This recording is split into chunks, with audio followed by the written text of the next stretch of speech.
everyone. Welcome back to another episode of the Enablement Brew. I am Carly Laner. And I'm Malvina Alsaik, and we're so excited you're joining us. It's been a while, but we're back. We're good. We survived the UK heat wave, Oh my God.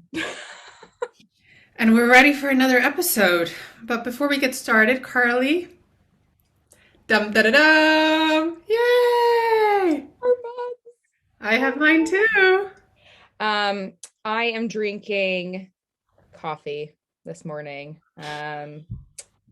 It's Friday. I thought you were going to say Prosecco. No, I'm kidding. Oh, that'd be great. Yeah, I think maybe at like 5 p.m. I'll Yeah, have a drink, have a me. gin. I think I'm out of tonic, so it might just be a straight gin at this You point. know what I love that I found? These frozen cocktails. So you buy it unfrozen, but then you freeze it and like you squeeze it out of the pouch, and it's like a frozen daiquiri, frozen passion fruit martini. Yeah. That's what I might have tonight. I think we I deserve had it after this heat I wave we had just had. I had three during the heat wave. In the evenings, of course, not in the day.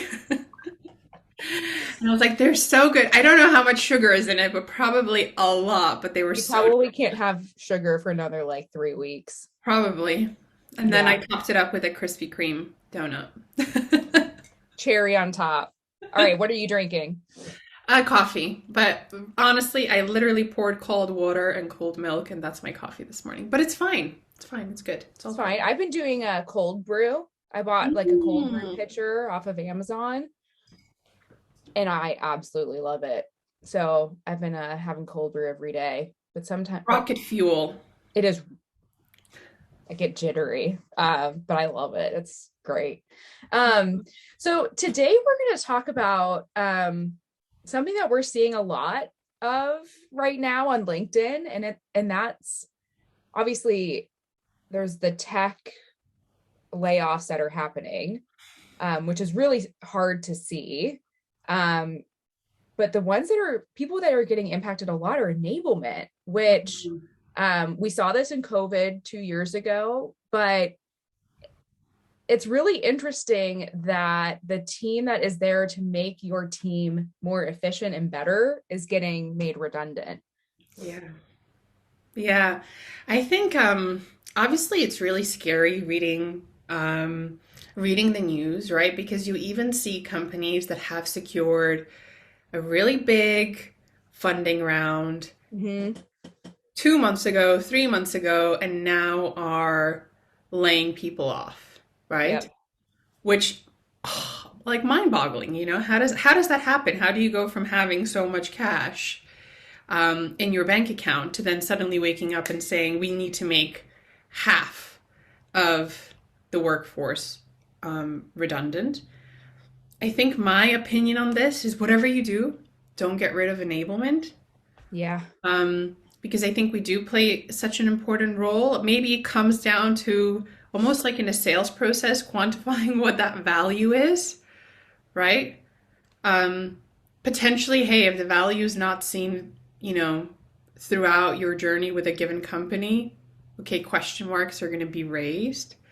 But ultimately, I think it's such an important role, especially as you're scaling back and you want to make the people that are with you still as successful as possible, right? You want to hone in on these processes, make sure everything runs really like a well-oiled machine. And if you don't have enablement, who's really going to be responsible that that's happening? Yeah. When like in times like these, companies are under a lot of pressure, leaders under a ton of pressure. We're feeling it. I'm sure you guys are feeling it. And so it's really hard to feel that pressure as a sales leader and try and run your team just to try and get revenue and develop them and make sure their processes are all correct and refine their messaging and that sort of thing. So that's why enablement is super important in times like these. Like your messaging likely has to change when there's an Yeah. economic downturn. Like what worked 3 months ago to get new prospects and clients into the door probably doesn't work anymore. Yeah. And so who's making sure that that message is being relayed effectively, correctly, Yeah. from your SDRs all the way through account management? Like who's responsible for that? Usually that's enablement. But if you're getting rid of enablement, are you saying that's not important anymore? Is it just like all hands on deck, however we survive this, we're going to do it? Or would you rather have like a really solid bet that the team you have in place is going to be really, really strong because you have someone helping facilitate that? Yeah. And if you look at in the beginning, right, like why is enablement brought on board? We're growing rapidly, we're hiring a lot, we need to get our processes, we need to get everyone trained up, we need to have consistency across our sales process, consistency in our messaging, consistency in the way in which we sell. And that's the reason why enablement usually joins. Yep. I don't see how that changes even though you're scaling back. Like all those fundamentals have to be there because, hey, there's going to come a day where hopefully you get out of this, right? And you're going to be hiring again. And then what happens? You're back to square zero. Like you're back to kind of, that first stepping stone. For me, I think it obviously when you're making redundancies, it's a really, really hard decision. What do you think, actually, Carly? This is an interesting question. What are the roles that are first to go? That's a tough Um, one, yeah, right? this, It's this usually is like hard. 20% across the whole organization, and then you're kind of trying to figure it out. But Yeah. I guess it depends on how big some of your teams are, yeah, right? Like recruiting is usually probably a place if you're not going to be recruiting and you are just like weathering the storm. Recruiting probably is one where you yeah, don't need the headcount anymore. yeah. Um, Similarly, like, is the HR team going to be too large? Um, It's a Finance and hard IT. decision. It's a really hard decision, but a lot of times it's the quote unquote cost centers, right? The G&A expense. And so, and like enablement can be seen as a cost center. And so we need to be able to position ourselves as not being that, like we are a true influence and a driver of revenue and making sure that the revenue producing teams can actually produce revenue. And so um unfortunately it's a lot of those Yeah, cost center roles, but like I would see recruiting, HR, yeah. maybe finance, I don't know, some operations. Yeah. And then, of course, you have all the tech, right? Suddenly you look at all the tech that you have brought on board and you're like, okay, what is a nice to have and what is Yes. a must have? And that also becomes a very difficult decision when tools become really ingrained and people are using it and it's being adopted. It's like, what do you remove, right? It's difficult. What advice would you have for enablement, professionals like ourselves, out there thinking, well, I don't know what's coming. Like I don't know what's around, the bend. I, for so I'm actually going through this right now. Like we have a large tech stack.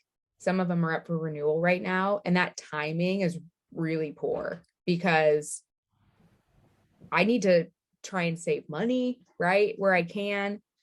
And so luxuries that we bought a year ago aren't necessarily necessities today. And Anymore. so I would ask yourself, like, what are reps actively using every single day?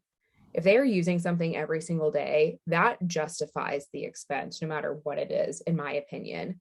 um One of the tools that we have, LinkedIn Sales Navigator, it's an expensive tool, um but it's one that like we can't just get rid of. No. And so one of the things that I did to justify that expense to our CFO was, okay, this is how many meetings we booked from LinkedIn Sales Navigator.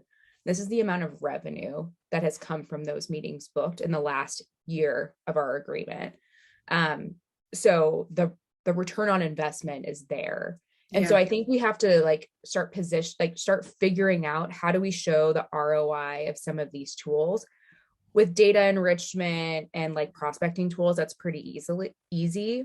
But with enablement tools, people might say, do you need an enablement platform if we're not going to hire anyone? Do you need a learning platform? Yeah. And I would say the answer is yes, Yeah. because you still need to send content to prospects and clients. You need that insight more than ever to know if that content works or not, Yeah. and if it influences revenue. And just because you're not onboarding doesn't mean that there's no use for a learning platform. Yeah. If you have a really slow sales period right now, now is the time to focus on going back to basics and making sure that when you have a discovery call, it might be the only one you have that week, but when you have it, you absolutely crush it. And the Yeah. way to do that is to make sure that you have a really good learning platform in place. You have your call recording platform in place. And so some of those tools are super necessary to make sure that your enablement program can still be executed even when there's an economic downturn. Yeah. And I think it goes back to decision making, right? Like, how can you make decisions in the dark? Yeah. You need to Good base your point. decisions on something. You need to base your decisions on data. I'm just thinking, you said call recording. Like, my gosh, if we lost our call recording tool, It would be terrifying. like you're kind of What? just assuming what's happening. You're guessing. You're making guesses. And I think now more than ever, I'm doing this, I'm sure you're doing this, other enablement, professionals should be doing this, is really, to your point, going through everything that you have, looking at that ROI piece, looking at the usage, is it actually helping you generate revenue? And to your point, like learning platforms, they're not there just for the first 3 months. Like you should be using it consistently with all reps that you have. And now is the time to think, where do we need to upskill, right? Where are we struggling? We're clearly in this situation because of a reason. And if you can, I think we have to be very proactive in also making suggestions, right? We spoke about this in one of our earlier, episodes, right? Proactive, reactive. Now is the time to be proactive and to show that, hey, enablement is not just there when people come to you and they need something, but you're actually there to make, proactive suggestions, right? Like, I don't know, I noticed our, discovery calls, actually, a lot of them are not converting. The Yeah. way that we're demoing, it's not good enough. It's not telling a story. People don't get what we do. Our pricing, we have a lot of questions, a lot of objections. What can we do about it, right? And now is the time to really look at all those little steps throughout the sales process and say, what can we optimize? What can we make better? What can we improve?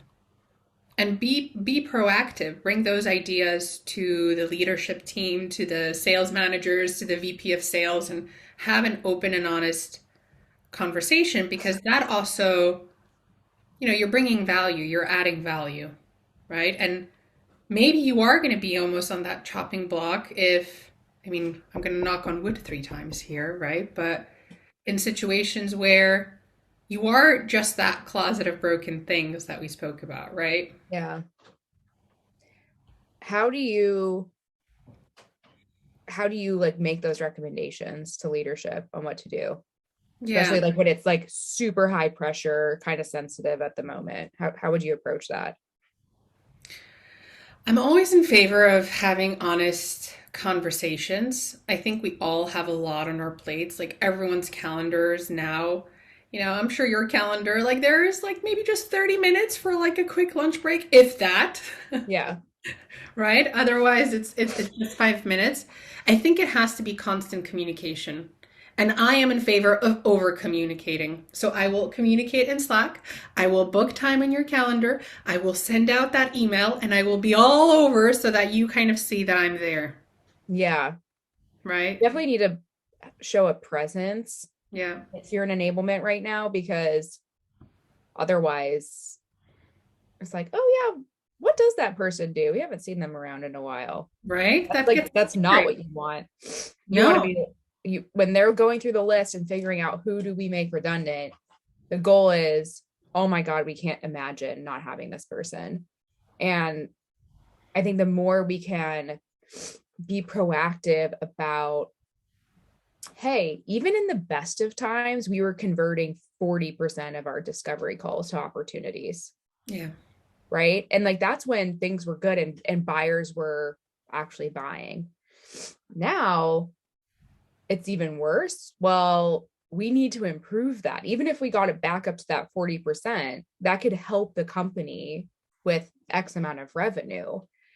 So coming with the data, like you said, like you can't make decisions in the dark. Coming with that data, I think is really, really important. And speaking to the leaders that you work with about the opportunity that's in front of us in a time like this. Yeah. What do you think about revenue operations, right? Because that's another role that is needed. You know, everyone realizes the need for it, but in times of economic downturn, it's also the question, do we need that role, right? Maybe we're not producing, so maybe the data is actually a lot simpler and we don't actually need that person as much. Yeah, That's a mistake to think that way. absolutely. And obviously I'm biased because I lead revenue operations as well as enablement, but every person on our RevOps team is doing something incredibly important to the business. And we can't think that like, oh, what's happening now is going to happen forever. Yeah. Like like you said earlier, like you want to build for when this kind of lifts. And like assuming you're in a company that is financially stable enough to like outlast the economic downturn, but the idea is that you'll get out of the challenges here and then you'll really need to continue to grow. And so if your systems aren't set up for that, if all of your processes aren't in place, just like with enablement, you're going to start over just as things are getting better. It's actually be way more painful then than it would be painful now, holding on to a headcount that you might not think might be necessary now. But it's all about, like, I see revenue operations and enablement's job as making the revenue generating teams as efficient and productive as possible. Yeah. And whether that's through technology, processes, skills development, like those two teams should be working together to achieve that. And so, like, I kind of in the same vein, like I would be really surprised to see revenue operations. But like I see it on LinkedIn too. It's like, hey, I'm a RevOps manager and I just got made redundant. Like, that's really unfortunate because revenue operations literally helps the business run, operate. So you need to have those roles. And like when they aren't there, who's going to do this stuff? It's not like the work goes away. Yeah. Who's going to do it? Who's going to manage Salesforce, CRM, or HubSpot, or whatever you use? Just from a basic admin perspective. Like, yeah, I know that's not super exciting RevOps work, but it's still work that needs to get done. Who's going to do it? Yeah. Sales leader? I don't think so. And it's interesting, right? Because if we're, as we're going through this conversation, I'm thinking, well, then somewhere there is a disconnect. Yeah. Right? If this is what's happening, and we see it on LinkedIn, right? I see posts of, enablement leaders that have been made redundant. So where is the disconnect and how can we fix it? That's the $1 million question here, because there is a disconnect. Yeah. These type of roles are being made redundant. And to your point, in order for us to go really fast when things are better, we really need to go slow now, but do it right. Yeah. I agree. I don't think we have all the answers, Carly. I really don't. So before we wrap up, let's say we have a listener who has been made redundant. What is our advice to them on what they could do to land their next job in enablement? Be proactive. I think if that is the situation you're in now, LinkedIn should be your best friend, right? Yes. Network, speak to people, meet leaders. Not every single company is going through this. There are still jobs out there. You go on LinkedIn jobs, there's still posts out there for enablement and revenue leaders. Um, so I'm hoping it's not as grim as maybe we make it out to be. But obviously now is the time when you do need to network, be proactive, meet people. And if you were maybe in that comfort zone and you felt very comfortable with what you were doing, now is the time to maybe feel a little bit uncomfortable and try to push your boundaries and maybe speak to people that you wouldn't have spoken to before. Yeah, I agree.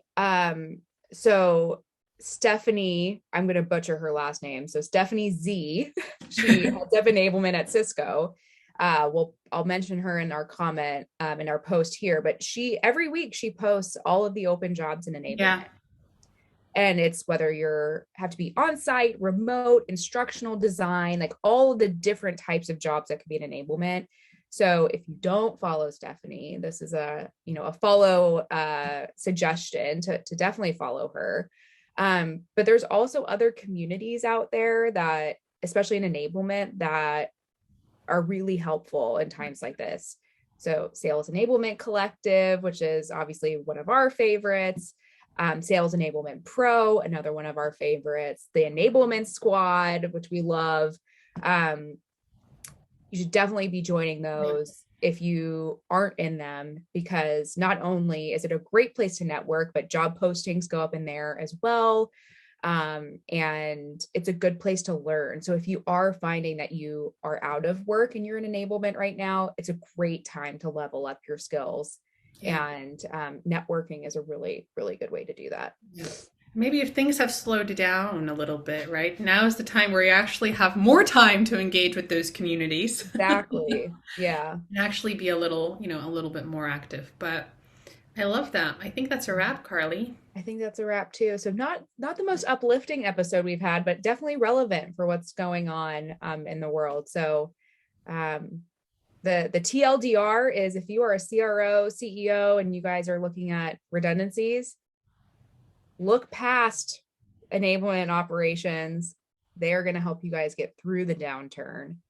But if you have been made redundant, check out the different communities, check out Stephanie on LinkedIn, network with the enablement world, and we will get out of this. We will. Sure. Thank you. We Thank will. you guys for tuning in, and we will see you guys next time. Bye.